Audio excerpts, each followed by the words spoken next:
আজকে আমরা কৃষক বন্ধু সম্পর্কে বলবো। কৃষক বন্ধুর টাকা গত 14ই জানুয়ারি ঢুকিয়ে দিয়েছে।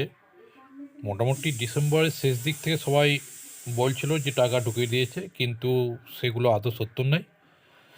জানুয়ারির 14 তারিখ টাকা ঢুকিয়ে দিয়েছে, সবার অ্যাকাউন্টে টাকা ক্রেডিট হয়ে গেছে, আপনারা তুলতে পারেন। প্রধানত কৃষক বন্ধুর টাকা দু কিস্তিতে দেওয়া হয়, 2000, 2000, 4000 আর 5000, 5000, 10,000, টোটাল 4000 আর 10,000 দেওয়া হয়। সেটা রবি শস্যর সময় এবং আমন ধানের সময়।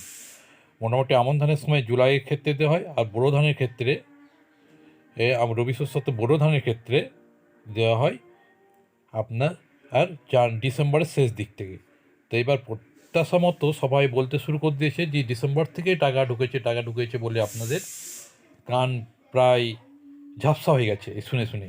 কিন্তু তা নয়, জানুয়ারির 14 তারিখ টাকা ঢুকে গেছে। আপনারা টাকা তুলে নিয়ে আসুন। কোনো সন্দেহ হলে আমাকে বলবেন, আমার কমেন্ট বক্সে বলবেন টাকা ঢুকে গেছে। আমি 100% বলছি টাকা ঢুকে গেছে। আমি অযথা অন্য কোনো কথা বলছি না। আপনারা গিয়ে টাকা ঢুকে গিয়েছে, আপনারা তুলে নিয়ে আসুন।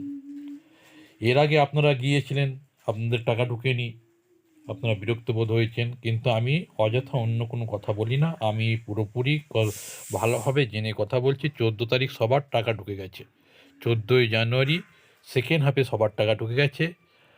আপনারা সবাই টাকা তুলে নিয়ে আসুন, আপনাদের প্রয়োজন। এখন বোরো ধানের চাষ আরম্ভ হয়ে যাবে, আপনারা তুলে নিয়ে আসুন। আর কোনো অসুবিধা হলে আমাকে কমেন্ট বক্সে জানাবেন। আজ এই পর্যন্ত, পরবর্তী ভিডিওতে আবার দেখা হবে।